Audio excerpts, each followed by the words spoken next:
بسم اللہ الرحمن الرحیم۔ گلستان ادب کے ذریعے سے مشکل اردو پڑھنا سیکھ رہے ہیں اور آج ایک نیا سبق اس میں پڑھنا سیکھیں گے۔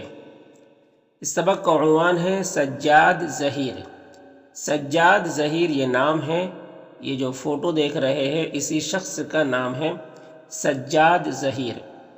تو جس طریقے سے صاحب کتاب کا معمول ہے کہ پہلے جس شخصیت کا مضمون اس میں نقل کرتے ہیں تو پہلے اس کا تعارف کراتے ہیں، تو اس وجہ سے سجاد ظہیر کا پہلے تعارف کرا رہے ہیں، پھر اسی کا لکھا ہوا ایک مضمون اس میں نقل کیا گیا ہے۔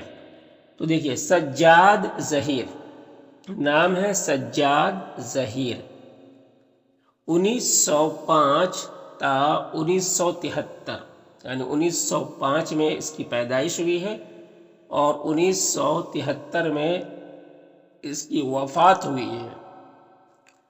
تو سجاد ظہیر لکھنؤ کے ایک معزز گھرانے میں پیدا ہوئے۔ سجاد ظہیر لکھنؤ یہ ایک شہر ہے، اتر پردیش کی راجدھانی ہے لکھنؤ۔ انڈیا کے اندر اتر پردیش یہ ایک اسٹیٹ ہے، اس کی راجدھانی ہے لکھنؤ، جو نوابوں کا شہر کہا جاتا ہے۔ تو سجاد ظہیر لکھنؤ کے ایک معزز گھرانے میں، معزز یعنی عزت دار گھرانے میں پیدا ہوئے۔ ان کے والد وزیر حسن لکھنؤ کے معروف قانون داں تھے۔ ان کے والد یعنی فادر وزیر حسن، فادر کا نام ہے وزیر حسن، یہ لکھنؤ کے معروف یعنی مشہور قانون داں تھے۔ قانون داں یعنی وکیل تھے، لوئر تھے، ایڈوکیٹ تھے، تو ایک مشہور قانون داں تھے۔ حکومت نے انہیں سر کے خطاب سے نوازا تھا۔ حکومت یعنی سرکار نے انہیں سر کے خطاب یعنی ٹائٹل سے نوازا یعنی دیا تھا۔ تو حکومت نے انہیں سر کے خطاب سے نوازا تھا۔ باہر کی دنیا میں سجاد ظہیر بننے بھائی کے نام سے بھی جانے گئے۔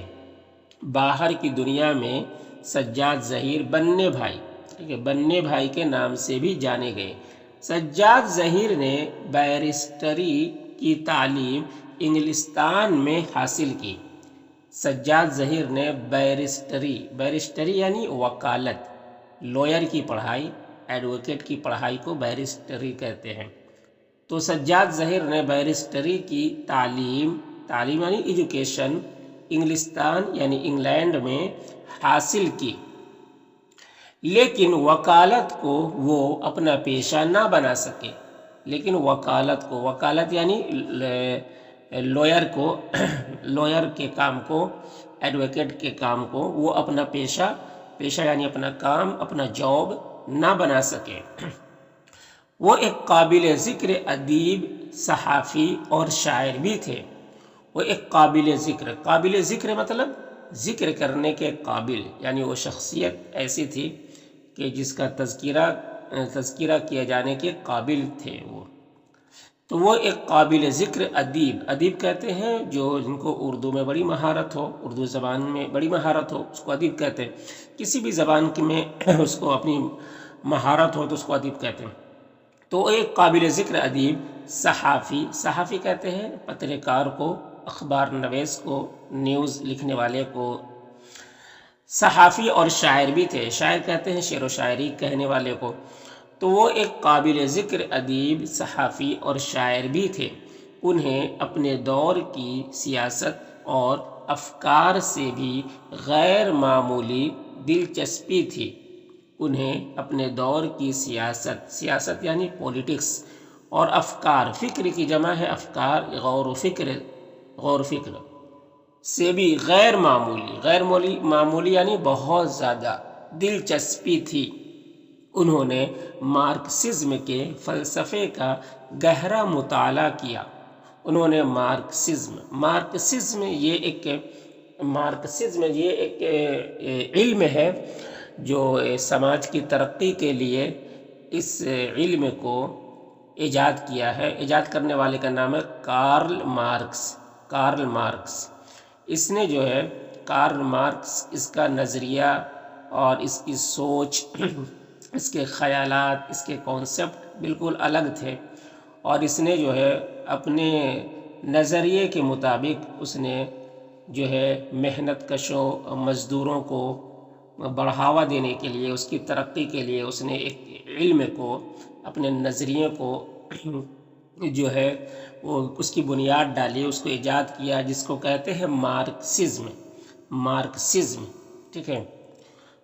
تو انہوں نے مارکسزم کے فلسفے یعنی اس کی حقیقت، اس کے خیالات، اس کے نظریات کا گہرا مطالعہ کیا۔ گہرا یعنی بہت گہرائی کے ساتھ مطالعہ کیا، یعنی اس کی اسٹڈی کی۔ انہوں نے مارکسزم کے فلسفے کا گہرا مطالعہ کیا۔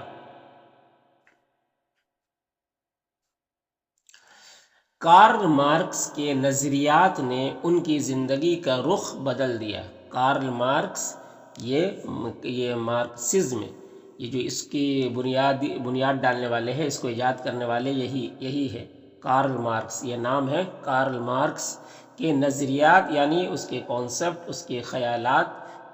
تو اس کے نظریات نے ان کی زندگی کا رخ بدل دیا۔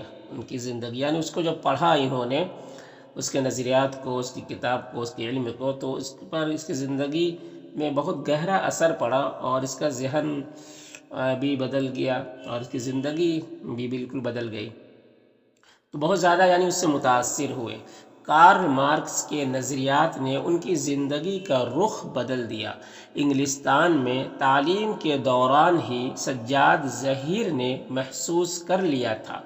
انگلستان میں تعلیم کے دوران یعنی تعلیم حاصل کر رہے تھے، اسی کے بیچ میں، دوران مطلب بیچ میں، درمیان میں ہی سجاد ظہیر نے محسوس کر لیا تھا کہ ہندوستان کی مفلسی اور پسماندگی کا ایک بڑا سبب انگریز سامراج کی لوٹ کھسوٹ کی پالیسی ہے، کہ ہندوستان کی مفلسی یعنی غریبی، اور پسماندگی یعنی بچھڑے لوگ، جو بالکل وہی غریب ہی سمجھ لیجیے، غریب لوگ، پسماندگی یعنی جو ہندوستان کے اندر اتنی غربت ہے، اور ہندوستان جو اتنا پیچھے ہے، پسماندگی یعنی اتنی پیچھے ہے، تو اس کا ایک بڑا سبب یعنی بہت، اس کی وجہ انگریز سامراج کہتے ہیں اس نظام کو جو کسی جگہ اپنا تسلط، اپنا دبدبہ،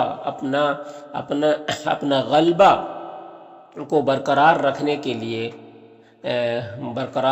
لیے جو قائم کیا جائے نظام، اس نظام کو سامراج کہتے ہیں۔ تو انگریز یہاں پر اپنا ناجائز قبضہ جما رہا تھا، اب ٹھیک ہے، تو اسی کو سامراج کہتے ہیں۔ تو کہہ رہے کہ ایک بڑا سبب انگریز سامراج کی لوٹ کھسوٹ کی پالیسی ہے۔ پالیسی یعنی اس کی چالاکی، اس کی حکمت، اس کی دانائی، اس کا نظام، یہ ہے۔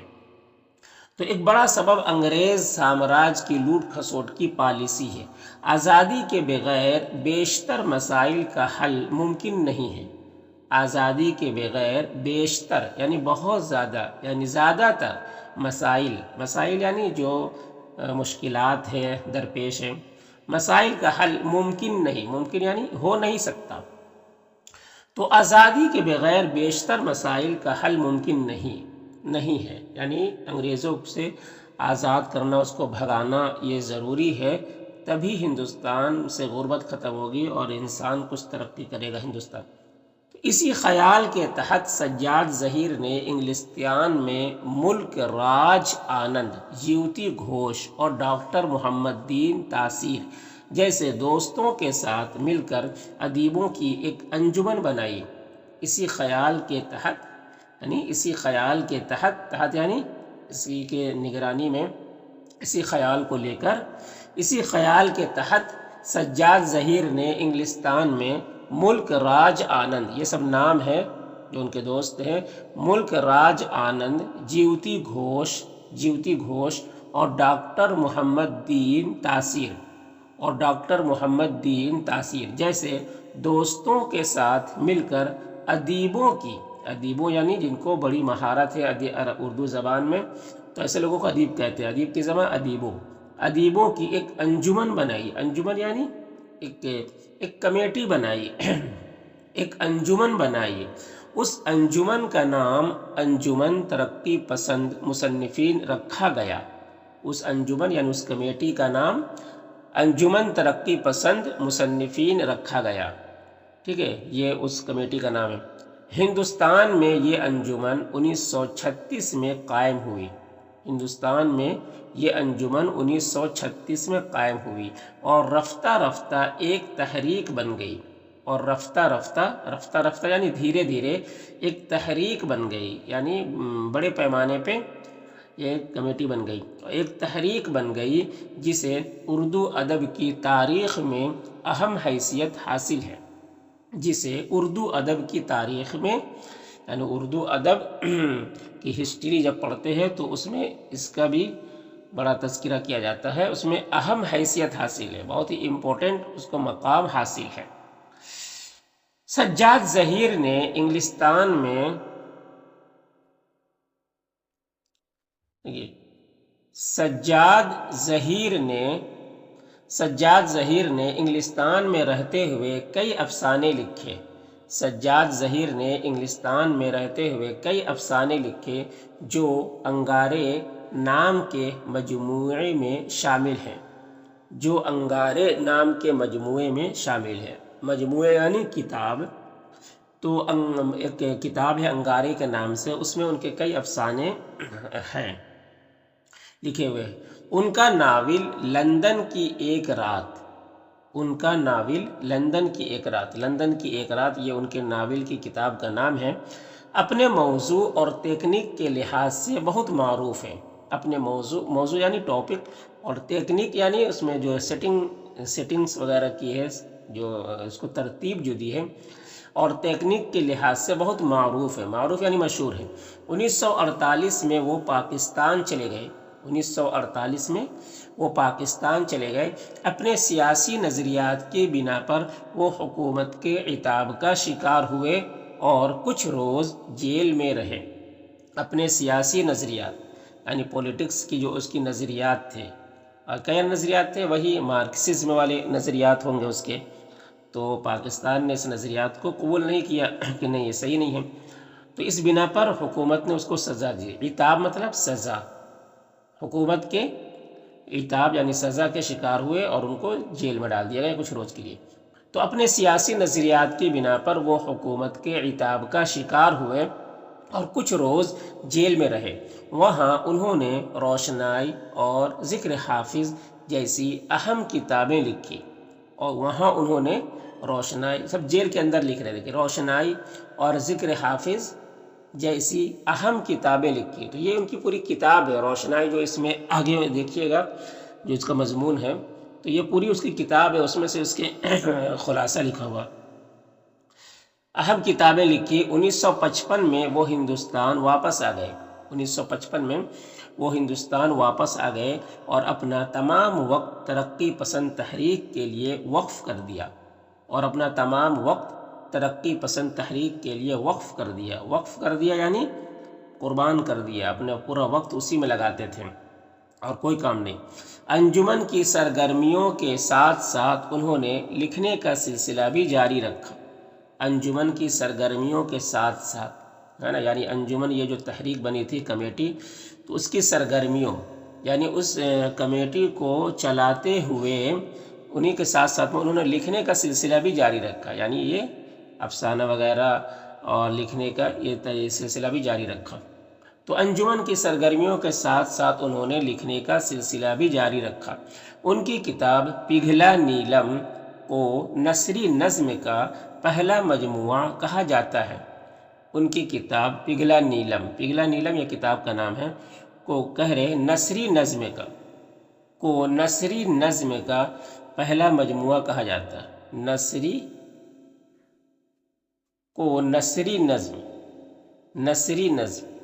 ٹھیک ہے، تو نظم تو کہتے ہیں جو شعر و شاعری کے انداز میں ہو، اور نثر کہتے ہیں جو شعر و شاعری، یہ عام عبارت جو دیکھ رہے ہیں اس کو نثر کہتے ہیں، کو نثری نظم کا پہلا مجموعہ کہا جاتا ہے، یعنی اس میں جو نثر ہے ایسا ہے جیسے کہ نظم ہے، تو نثری نظم کا پہلا مجموعہ کہا جاتا ہے۔ سجاد ظہیر نے جیل سے جو خطوط اپنی بیگم رضیہ سجاد ظہیر کے نام لکھے تھے، سجاد ظہیر نے جیل سے جو خطوط، خط کی جمع خطوط، لیٹر کو کہتے ہیں، جو خطوط اپنی بیگم رضیہ، بیگم یعنی بیوی، رضیہ سجاد ظہیر کے نام لکھے تھے، وہ نقوش زندہ کے عنوان سے شائع ہو چکے ہیں، وہ نقوش زندہ کے عنوان سے شائع ہو چکے ہیں خطوط۔ وہ سجاد ظہیر ایک کامیاب صحافی بھی تھے، سجاد ظہیر ایک کامیاب صحافی بھی تھے یعنی پترکار تھے۔ انہوں نے الگ الگ وقتوں میں کئی رسائل، اخبارات مثلا چنگاری، بھارت، قومی جنگ، عوامی دور اور حیات کی ادارت کے فرائض انجام دیے۔ انہوں نے الگ الگ وقتوں میں کئی رسائل، اخبارات، کئی رسائل یعنی